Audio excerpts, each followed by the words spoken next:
Beautiful day here at Pigeon Point. I'm here with Carol and Maura, and we're just kind of looking around trying to decide what to paint. Down here on the beach, it's really protected. Up on the bluffs, it's pretty windy, but the views are spectacular. How are you liking the wind up here? It's not bad. Not too bad? It's nice out. That jacket is like... It's powerful. Yeah.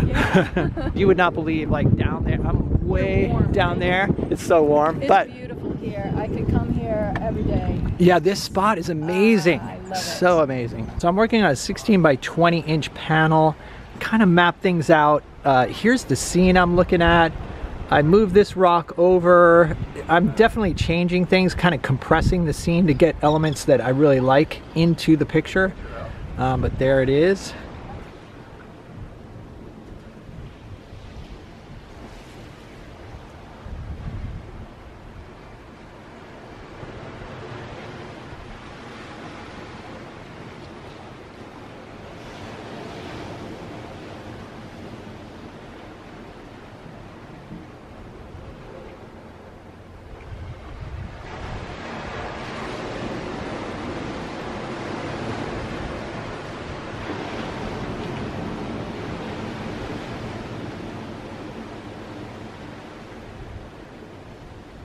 All right, so I quickly blocked in my shadow pattern, and I kind of like the idea of these rocks leading off like this, and then, you know, this going out into the distance.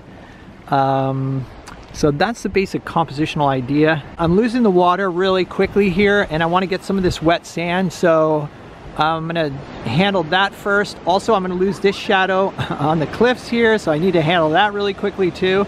Carol actually painted on one of my panels, and so you did like it. I loved it. There was tooth and it held the paint. I can't stand a very smooth surface. Yeah, and it's kind control. Yeah, and it's kind of absorbent too, right? It's very absorbent, yeah. You can actually just put some light paint over it, and so you can see the ground underneath. Right. In other words, like what I liked about it is you could put like a scrub in and then come over with thicker paint, yes, like you can with a canvas, right? Absolutely. Yeah, cool. So it looks like so you did the little hostel here.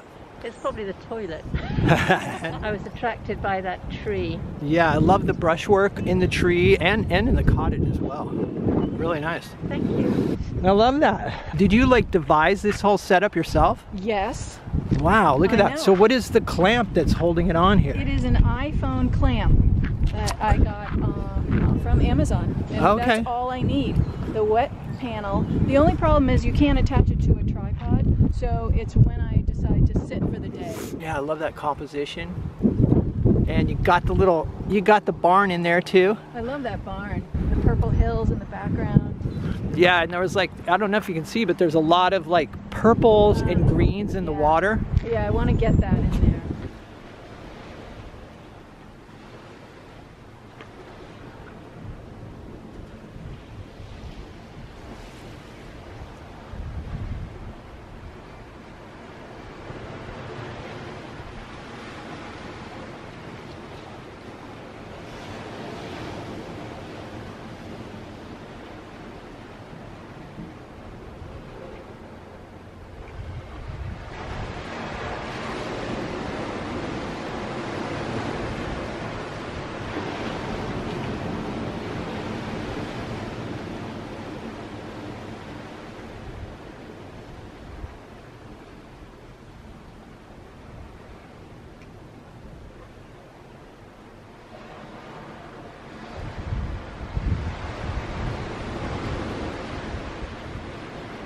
All right, so there's the block in, and honestly, I have my doubts. I mean, I've bit off a lot here, and the scene is changing so quickly, but I'm gonna keep going.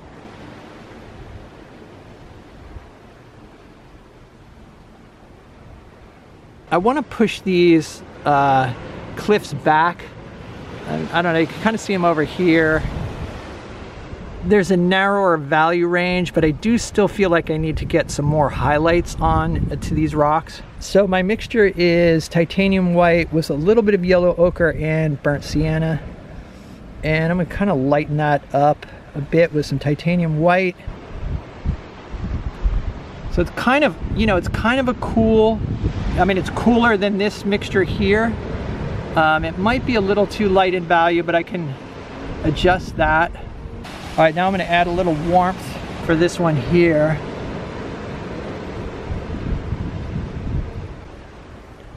Okay, that's definitely better. That's definitely better. What is that, like a 4x4? Yeah, and you did that one recently? Yeah, right over there a couple weeks ago. Very windy day, even windier than today. Yeah, that's really pretty. I like, you even managed to get some brush strokes in the little barn there, it looks like. I'm liking that blue better. I think I'm gonna do that here, you know, make it that blue. And I like the green here. I kind of punched it up a little bit more, exaggerated it. So oh, the green on the top of the bluffs, yeah. Yeah, and maybe that would help here differentiate between this green and the mountain in the background. Yeah, so that saturated green along the top of the cliffs there does come forward and create some separation. Very nice. All right, so the wind got stronger, some fog blew in, definitely very cold. Let's head back to the studio and take a look at my painting.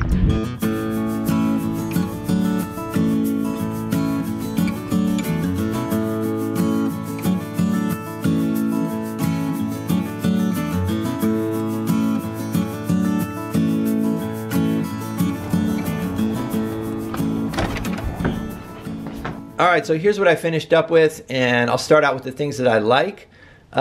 These rocks in the foreground, I think this works. Nice transparencies in there.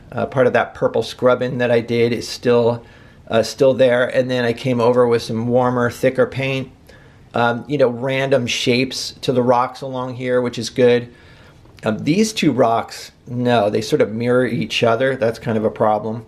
Also to this rock, which actually initially attracted me to the scene, I thought it was kind of interesting. It just seems kind of awkward. I don't know. I mean, I go back and forth on it. I do think in this area there's some nice things happening. You know, the wet sand and this kind of the purples in the water, and then the dry sand and the cliff. So right in here there's some interesting stuff going on. But yeah, like I said, this rock, it could have been good maybe to crop it right here so you don't have this space over here drawing the eye in this direction. You know, it's kind of confusing. You got this pointing off this way, and then there's this gap, and it's like you go through here. So that could have been, it could be good to crop that there. It would have been better if the eye could go off this way, follow the white water out into the distance here. So I think this is kind of distracting. The other thing that's a challenge with this location is all of the colors are just about the same. So in other words, like the cliffs and the sand and then the rocks, there's just not a lot. Well, then you've got water, but you know, primarily all the colors on the land are very kind of grayed down earth tones. I think it gives the painting a kind of monotonous feel. I could have punched up the orange in the cliffs So maybe I'll do that next time I paint there. All right, so Carol was painting on one of my homemade hardboard panels, and I will put a link in the description to my latest video on panel making, so you can check that out. Also, be sure to check out Carol and Maura's Instagram. I will link those down below as well. But as usual, thanks for hanging out. Let me know what you guys think in the comments, and if you'd like to see some extra videos, I've got over 125 extra videos on my Patreon channel or Patreon page. And it really helps support this channel, keeps me making videos. So if you're interested in checking those out, there's a link down below as well. Other than that, stay creative, and I'll see you guys in the next video.